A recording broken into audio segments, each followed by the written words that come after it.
അപ്പോൾ പുറത്തു പറയാനാവാത്ത എന്ത് ഡീലടിസ്ഥാനപ്പെടുത്തിയിട്ടാണ് ഈ മുഖ്യമന്ത്രി ഹെലികോപ്റ്ററുമായിട്ട് പോയി ഡീലുണ്ടാക്കിയത് എന്ന കാര്യം ഇപ്പോഴും പറയുന്നില്ല.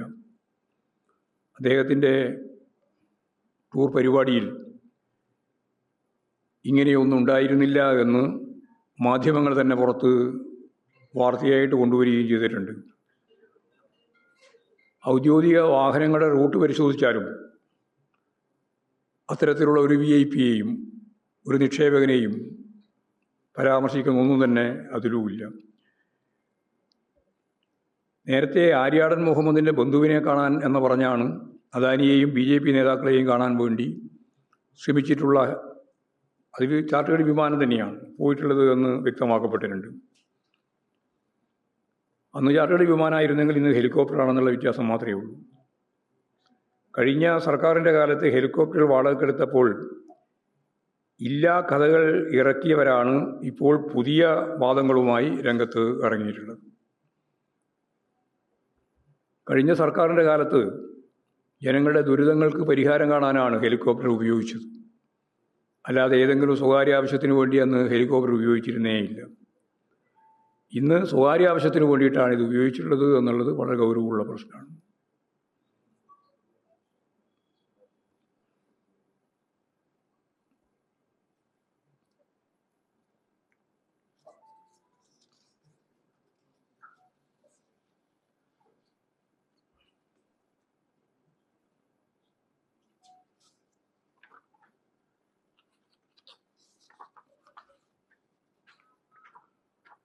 വളരെ പ്രധാനപ്പെട്ട മറ്റൊരു കാര്യം ഇപ്പോൾ കേരളം ചർച്ച ചെയ്യപ്പെടുന്നത് CP ജോണിൻ്റെ പ്രസ്താവനയുമായിട്ട് ബന്ധപ്പെട്ടാണ്. കേരളത്തിലെ സ്ത്രീകളെ അപമാനിച്ച ഗതാഗത വകുപ്പ് മന്ത്രി CP ജോൺ ജനങ്ങളോട് മാപ്പ് പറയണം എന്നിപ്പോൾ കേരളം ഒറ്റക്കെട്ടായിട്ട് പറഞ്ഞുകൊണ്ടിരിക്കുകയാണ്. ശാക്തീകരിക്കപ്പെട്ട വലിയൊരു ജനവിഭാഗമാണ് കേരളത്തിലെ സ്ത്രീകൾ. കേരളത്തിൽ പകുതിയോളം തദ്ദേശ സ്ഥാപനങ്ങൾ കൈകാര്യം ചെയ്യുന്നത് ഭരിക്കുന്നത് സ്ത്രീകളാണ്. വിദ്യാഭ്യാസത്തിലൂടെയും നവോത്ഥാന മുന്നേറ്റങ്ങളുടെയും കുടുംബശ്രീ പോലെയുള്ള കൂട്ടായ്മകളുടെയും മുന്നേറിയ മലയാളികൾ, പ്രത്യേകിച്ച് സ്ത്രീ സമൂഹമാകെ വളരെയേറെ ശ്രദ്ധിക്കപ്പെട്ട ഒരു ജനവിഭാഗമായി കേരളത്തിൽ മാറിയിട്ടുണ്ട്. കേരളത്തിലെ ഈ ജനവിഭാഗത്തെയാണ്, ഈ സ്ത്രീകളെയാണ് ഗതാഗത വകുപ്പ് മന്ത്രി അപമാനിച്ചിരിക്കുന്നത്. ഇങ്ങനെ ശാക്തീകരിച്ച മലയാളി സ്ത്രീകളുടെ ആത്മാഭിമാനത്തെ ചോദ്യം ചെയ്യുന്ന ഒരാളെയും കേരളത്തിൽ പൊതുസമൂഹവും സ്ത്രീകൾ പ്രത്യേകിച്ചും അനുവദിക്കില്ല എന്ന ഉറച്ച ധാരണയാണ് എനിക്കുള്ളത്.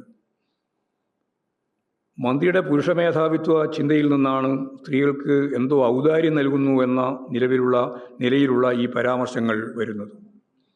സ്ത്രീകൾക്ക് സൗജന്യ യാത്ര എന്നത് UDF തിരഞ്ഞെടുപ്പ് വാഗ്ദാനമായിരുന്നു എന്നെല്ലാവർക്കും അറിയാം.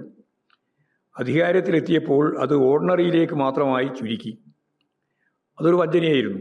ആദ്യം തീർത്ഥാടനത്തിന് പോകുന്ന ആളുകൾക്കെല്ലാം ഇനി പരമസുഖമായി എന്ന് പറഞ്ഞാൽ ഒരു മറ്റൊരു അമ്പലത്തിലേക്ക് പോകാനല്ല, തീർത്ഥാടനത്തിന് വളരെ ദൂരത്തേക്ക് പോകാനുള്ള സൗകര്യമായി എന്നാണ് അന്ന് പറഞ്ഞത്. അതാണ് ഓർഡിനറി ബസ്സിലേക്ക് മാത്രമായി ചുരുക്കിയത്. പാവപ്പെട്ടയാളായി സ്ത്രീകൾ അഭിനയിച്ച് കാട്ടുകയാണ് എന്ന് മന്ത്രി അധിക്ഷേപിക്കുകയാണ്. മാത്രമല്ല, ഇവർക്ക് എന്തോ ഔദാര്യം നൽകുന്ന എന്ന നിലയിൽ ഈ യാത്രയെ ഗതാഗത വകുപ്പ് മന്ത്രി അവതരിപ്പിക്കുകയാണ്. ജനങ്ങളുടെ നികുതി പണം കൊണ്ടാണ് ഈ യാത്രയുടെ പണം കണ്ടെത്തുന്നത് എന്ന കാര്യം മന്ത്രി മറക്കാൻ പാടില്ല. ഏതെങ്കിലും സ്ത്രീ അപേക്ഷിച്ചിട്ടാണോ ഈ സൗജന്യം നൽകുന്നത്? സ്വാഭാവികമായൊരു ചോദ്യമാണ്. വോട്ട് കിട്ടാൻ വേണ്ടി UDF നൽകിയ വാഗ്ദാനമല്ലേ? എന്നിട്ടും എന്തിനാണ് ഈ പദ്ധതി ഉപയോഗപ്പെടുത്തുന്നവർക്കെതിരായി സർക്കാർ അവരെ അവമാനിക്കുന്ന രീതിയിൽ പരാമർശങ്ങൾ നടത്തുന്നത്? ഇടതുപക്ഷ ജനാധിപത്യ മുന്നണി സർക്കാർ നടപ്പിലാക്കിയ വീട്ടമ്മമാരുടെ ഏറ്റവും പ്രധാനപ്പെട്ട ഒരു പരിപാടിയായിരുന്നു 1000 ഉറുപ്പിക സ്ത്രീ സുരക്ഷയ്ക്ക് വേണ്ടി നൽകുന്ന പദ്ധതി. ആ പദ്ധതി പൂർണ്ണമായിട്ട് അവസാനിപ്പിച്ചിരിക്കുകയാണ്. ആ പദ്ധതിയിലൂടെ അവർക്ക് ലഭിച്ചുകൊണ്ടിരുന്ന ആനുകൂല്യം യഥാർത്ഥത്തിൽ 31.39 ലക്ഷം ആളുകൾക്ക് ലഭിക്കുമായിരുന്നു. 16 ലക്ഷം ആളുകൾക്ക് ലഭിച്ചു കഴിഞ്ഞതാണ്. അതിൻ്റെ ഭാഗമായിട്ടുള്ള ബാധ്യത ഗവൺമെൻറ്, ഇടതുപക്ഷ മുന്നണി ഗവൺമെൻറ് ഏറ്റെടുത്ത ഘട്ടത്തിൽ സ്ത്രീകൾക്ക് സൗജന്യ യാത്ര KSRTCയിൽ എന്ന് പറഞ്ഞുകൊണ്ട് ഞാൻ നേരത്തെ പറഞ്ഞതുപോലെ വ്യാമോഹം ഉണ്ടാക്കി വോട്ട് പിടിക്കാൻ വേണ്ടിയുള്ള ശ്രമമാണ് നടത്തിയത്. അതിൻ്റെ ആദ്യത്തെ അട്ടിമറിയായിരുന്നു ഓർഡിനറി ബസ്സിലേക്ക് മാത്രമായി ചുരുക്കി. ഇപ്പോഴും ഓർഡിനറി ബസ്സിലേക്ക് കയറുന്ന സ്ത്രീകളെ അപമാനിക്കുന്ന രീതിയിൽ വകുപ്പ് കൈകാര്യം ചെയ്യുന്ന മന്ത്രി തന്നെ പരസ്യപ്പെടുത്തുന്ന നിലയാണ് ഉണ്ടായിട്ടുള്ളത്. ഇതിനെതിരായിട്ട് കേരളത്തിൽ അതിശക്തിയായ ജനാധിപത്യ ശക്തികളുടെ, അത് ഞാൻ സ്ത്രീകളെ മാത്രമല്ല ഉദ്ദേശിക്കുന്നത്, സ്ത്രീകൾ ഉൾപ്പെടെയുള്ളവരുടെ ശക്തിയായ പ്രതിഷേധം രൂപപ്പെട്ടു വരും എന്ന് തന്നെയാണ് ഞാൻ പ്രതീക്ഷിക്കുന്നത്. അതേപോലെ തന്നെ സ്വകാര്യ ആശുപത്രികൾക്കും സ്ഥാപനങ്ങൾക്കും വേണ്ടിയാണ് മന്ത്രിയുടെ പരാമർശം. അത് വളരെ രസകരമായ ഒന്നാണ്. ആളുകൾ ആശുപത്രിയുടെ വരാന്തയിൽ അച്ഛനെയും അമ്മയെയും കൊണ്ടുപോയി ചികിത്സിക്കുന്നതിന് വേണ്ടി നിൽക്കുകയാണ് എന്നാണ്.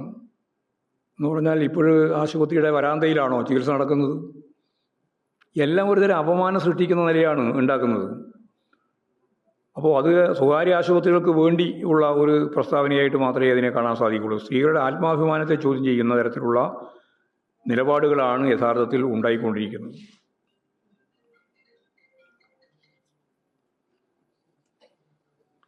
എല്ലാം സ്വകാര്യ മേഖലയ്ക്ക് തീരെഴുതി കൊടുക്കുന്ന സന്ദർഭത്തിൽ അതിൻ്റെ വക്താക്കളായിട്ടാണ് മാറിക്കൊണ്ടിരിക്കുന്നത്.